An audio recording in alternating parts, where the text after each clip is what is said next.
Dear viewers, मेरे videos को like और सब्सक्राइब करने के लिए थैंक यू वेरी मच। आज मैं आप सबके बीच एंथोनी गिडिंग्स के संरचनाकरण के सिद्धांत के साथ हूँ। आज अपने इस लेक्चर में हम एंथोनी गिडिंग्स, जो कि उत्तर आधुनिकतावादी समाजशास्त्रियों में भी माने जाते हैं, आधुनिकता पर भी इनके विचारों की चर्चा करेंगे, लेकिन वो हम अपने अगले लेक्चर में। आज केवल हम गिडिंग्स के संरचनाकरण के सिद्धांत को जानेंगे। गिडिंग्स जो कि एक ब्रिटिश समाजशास्त्री हैं, और अगर हम उनके एकेडमिक करियर को देखें तो वो हमें 2 पार्ट्स में नज़र आता है, बिफोर 1980 और आफ्टर 1980। पहले भाग में जब 1980 के समय में गिडिंग्स जो अपने लेखन या कृतित्व में लिखते हैं, वहाँ पर वह सैद्धांतिक संदर्भ में बात करते हैं, और सैद्धांतिक संदर्भ में ही उन्होंने संरचनाकरण का सिद्धांत दिया। दूसरा भाग जो 1980 के बाद इनका एकेडमिक जो भी शुरू हुआ है, उसमें गिडिंग्स आधुनिक समाज का विश्लेषण करते हैं, आधुनिकता की चर्चा करते हैं। गिडिंग्स ने कई सारी पुस्तकें लिखी, राजनीति से लेके आधुनिकता तक इन्होंने लिखा है। जो इनकी पहली पुस्तक थी the constitution of society, outline of the theory of structuration, और इस पुस्तक में जो 1984 में आई, गिडिंग्स संरचनाकरण की बात करते हैं। गिडिंग्स के संरचनाकरण के सिद्धांत को हम सिद्धांत इसलिए कह रहे हैं क्योंकि गिडिंग्स ने अपने इस सिद्धांत निर्माण में समाजशास्त्र में जो पहले से चले आ रहे सिद्धांत थे, जैसे प्रकार्यवाद, उद्विकासवाद, संरचनावाद, मार्क्सवाद, प्रतीकात्मक अंतःक्रियावाद, इन सब को अस्वीकार किया, और इन सब के अनुसार वह कहते हैं हम यथार्थता को नहीं जान सकते। और क्यों अस्वीकार किया, इसकी भी आगे हम चर्चा करेंगे।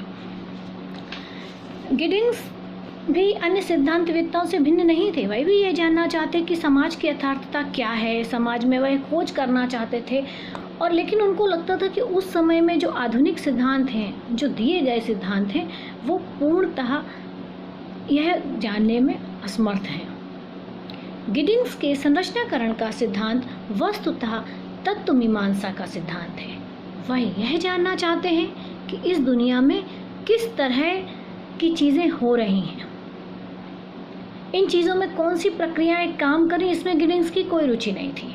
गिडिंग्स का मत है कि हम समाज की संरचना की बात कर रहे हैं, स्ट्रक्चर और कर्ता की क्रिया। समाज की संरचना, स्ट्रक्चर और कर्ता की क्रिया को अलग करके नहीं देखा जा सकता है।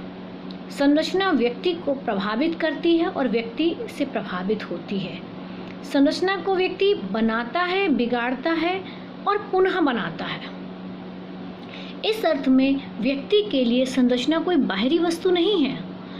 संरचना तो प्रत्येक व्यक्ति की उपज है, और ऐसा ही गिडिंग्स अपने संरचनाकरण के सिद्धांत में कहते हैं।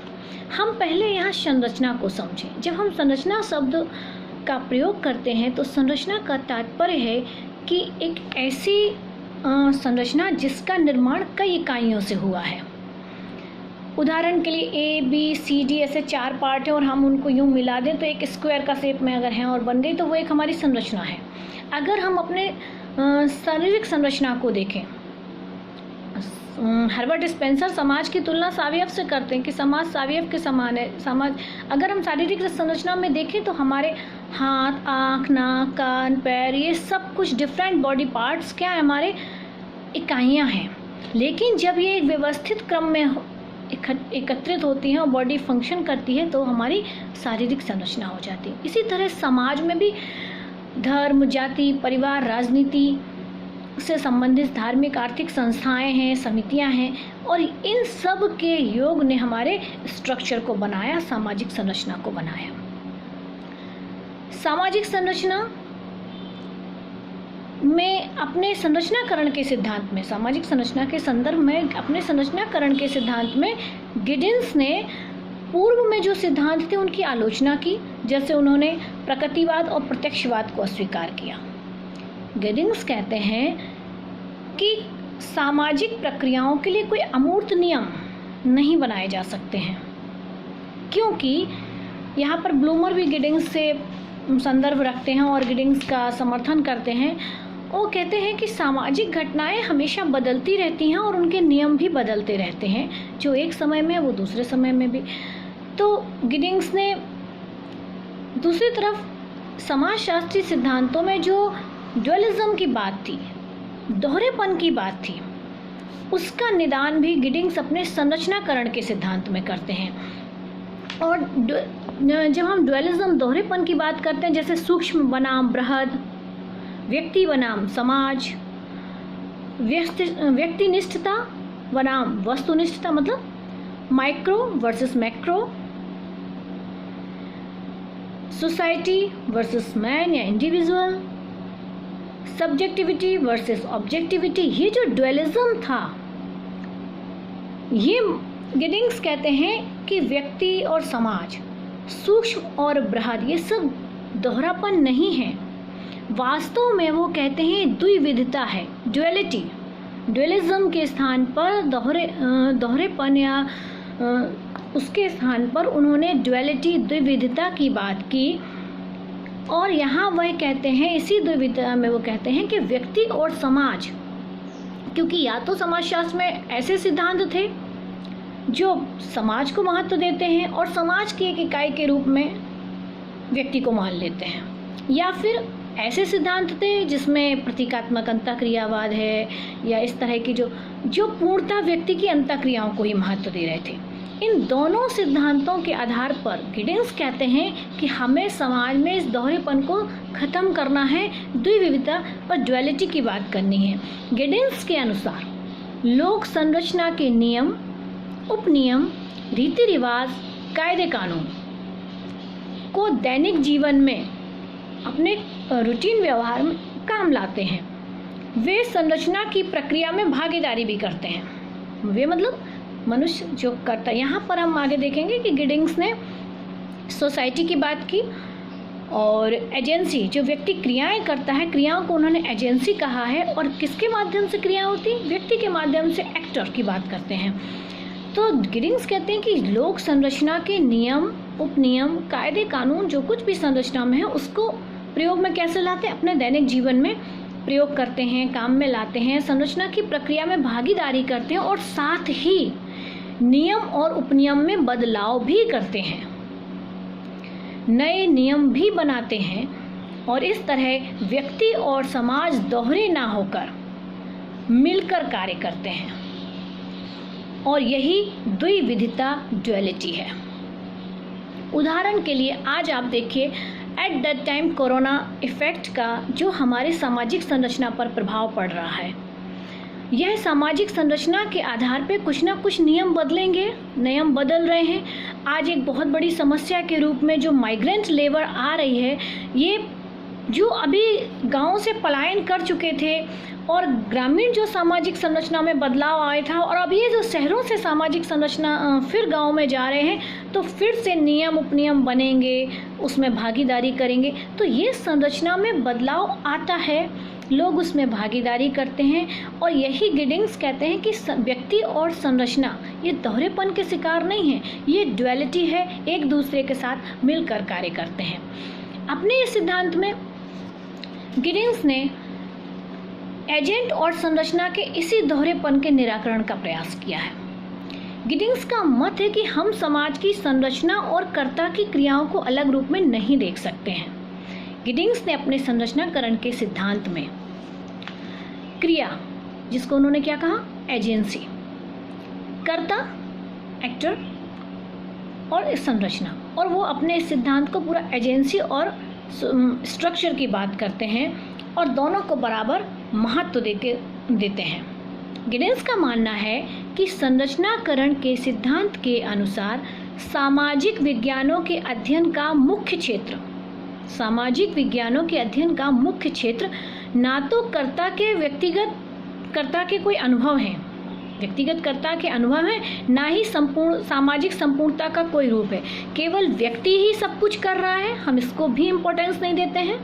और केवल हम ये मान के चलें कि समाज सब कुछ कर रहा है और वह संरचना व्यक्ति पर थोप दी जाती, ये भी गिडिंग्स नहीं मानते हैं। गिडिंस कहते हैं कि सामाजिक विज्ञानों के अध्ययन का मुख्य क्षेत्र ना तो व्यक्तिगत कर्ता के अनुभव हैं और ना ही सामाजिक संपूर्णता का कोई रूप है, अपितु वे सामाजिक प्रथाएं और व्यवहार जो समय और स्थान से परे हैं। यहाँ गिडिंस पुनः अपने संरचनाकरण के सिद्धांत में एक शब्द को कह रहे हैं कि समय और स्थान से परे हैं, अर्थात ये कहने का तात्पर्य कि जो नियम और उपनियम या परंपराएं बनी हैं ये समय और स्थान से परे हैं, अर्थात इनमें भी परिवर्तन होता है। और ये इस कथन के अनुसार अगर हम देखें तो संरचनाकरण का सिद्धांत वस्तुतः क्रिया अर्थात एजेंसी और संरचना के अंतर पारस्परिक संबंधों का सिद्धांत है। गिडिंस के अनुसार कर्ता और उनकी क्रियाएं, कर्ता कौन है? हम और आप, सामाजिक एक्टर हैं, कर्ता हैं, और उनकी क्रियाओं का जोड़ ही समाज को बनाता है। और वो जो एजेंसी हैं, जिस कार्य कर रहे हैं, ये कर्ता, ये सभी समाज को बनाते हैं। संरचनाकरण एक प्रक्रिया है। संरचनाकरण एक प्रोसेस, स्ट्रक्चरेशन इज अ प्रोसेस, एक प्रक्रिया है जो संरचना के बनने और पुनः बनने की विधा की ओर संकेत करती है। यानी हमारी जो ये स्ट्रक्चर है, संरचना है, इसमें आगे भी कुछ संशोधन होगा, ये बनेगी, और ये जो पूरा प्रोसेस है संरचना के बनने और पुनः बनने का, यही गिडिंस का संरचनाकरण है। इसमें संरचना का पुनर्निर्माण भी होता है और संरचना बराबर चलती रहती है। अब जब हम कहते हैं कि हम संरचना में एजेंसी की बात करें, क्रिया की बात करें, तो ये क्रिया किस आधार पर होती है?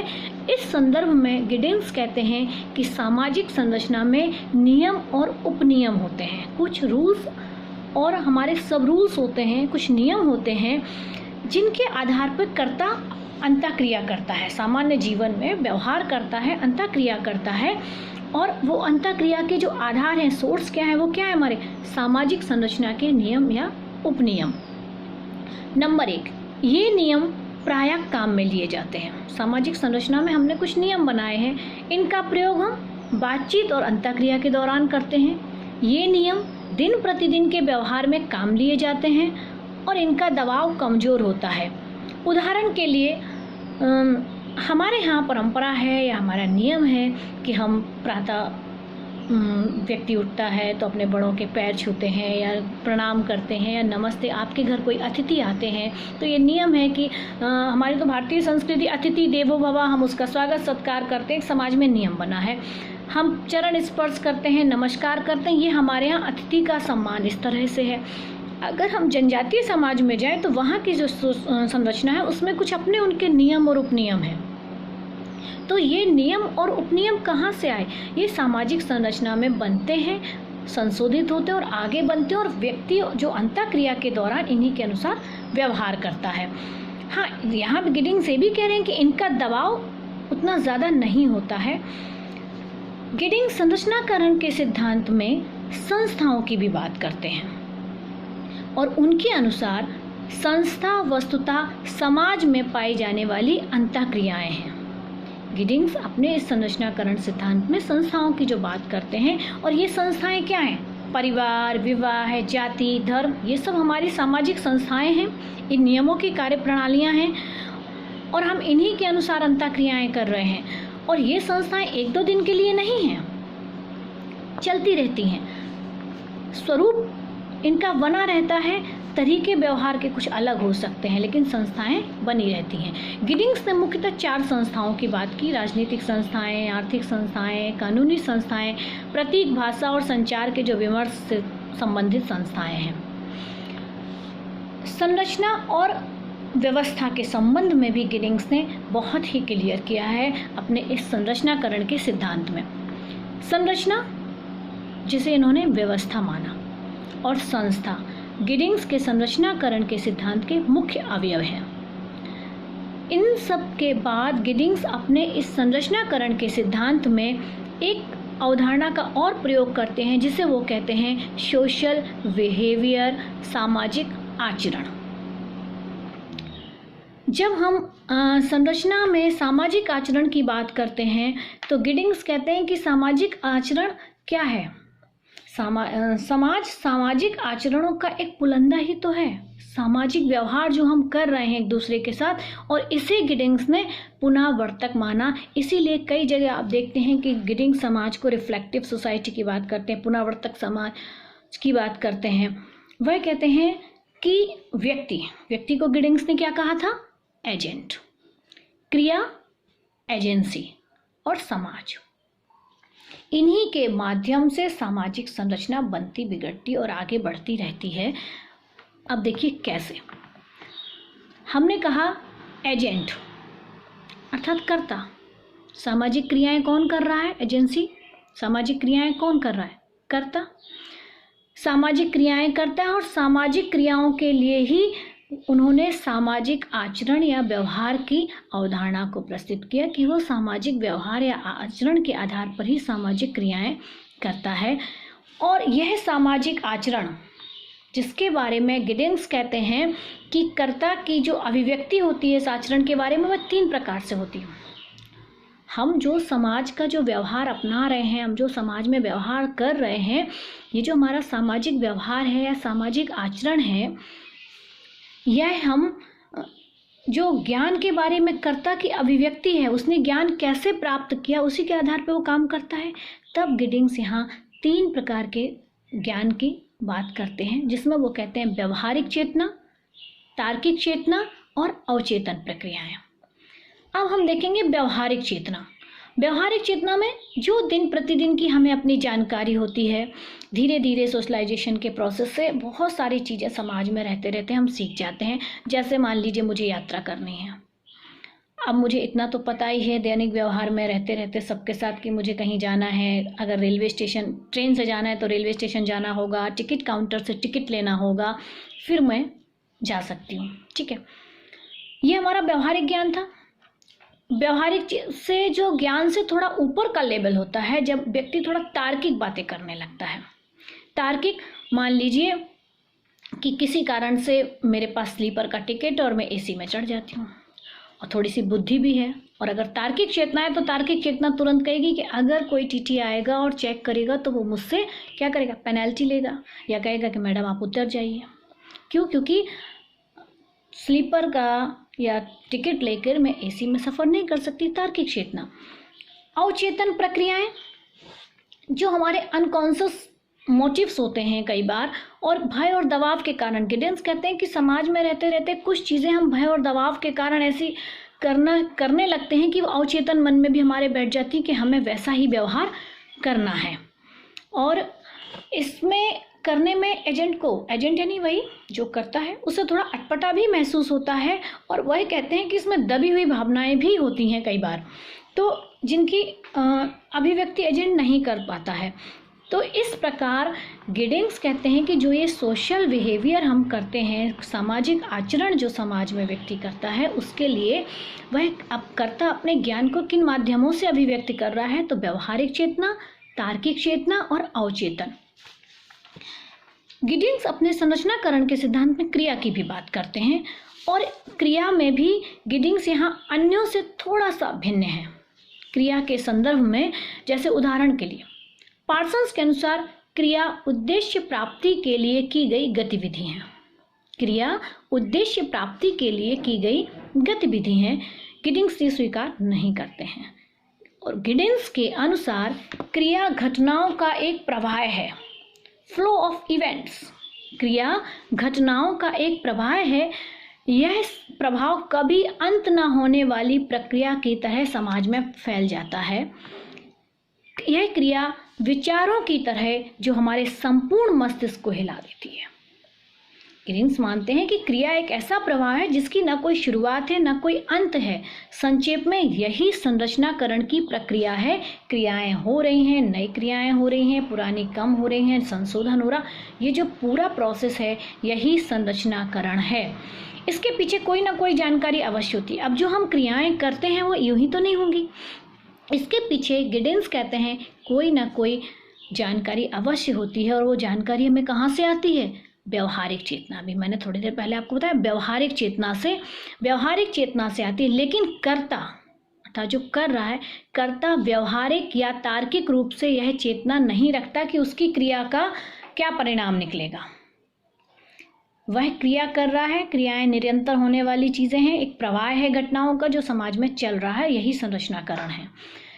कर्ता इन क्रियाओं को अपनी व्यवहारिक चेतना के माध्यम से करता है, लेकिन उसके दिमाग में उस समय ना तो व्यवहारिक और तार्किक दोनों रूप से यह नहीं रहता है कि मैं जो क्रिया कर रहा हूँ इसका क्या प्रभाव पड़ेगा। उदाहरण के लिए कोई व्यक्ति अंग्रेजी बोलता है, उसको लग रहा है कि सामने वाला उसकी बात को समझ रहा है और कंटिन्यू अंग्रेजी बोल रहा है और अंग्रेजी में ही अपनी बात को इंग्लिश में ही समझाने की कोशिश कर रहा है। उसे लगता है कि सामने वाला व्यक्ति इंग्लिश जानता है। अब वह बिना तर्क लगाए बोलता चला जा रहा है, अपनी बात को बताता चला जा रहा है। इसे कहते हैं क्रिया को उत्पन्न करना। इस तरह किसी भी संरचना का आयाम बदल जाता है। इससे स्पष्ट है कि गिडिंस के अर्थ में क्रियाएं तार्किक नहीं होती हैं, पृथक नहीं होती हैं और उनके परिणाम भी पृथक नहीं होते हैं। संरचना, व्यवस्था, संरचनाकरण। संरचना की भी मैंने आपको बात बताई, संरचना क्या है, व्यवस्था गिडिंस किसे कहते हैं और यही संरचनाकरण है। पुनः एक बार संक्षेप में इसको आप समझ लें। अपने संरचनाकरण के सिद्धांत में गिडिंस व्यवस्था और संरचना की अवधारणा को स्पष्ट करते हैं और इसके दृष्टांत में वह एक बस का उदाहरण देते हैं।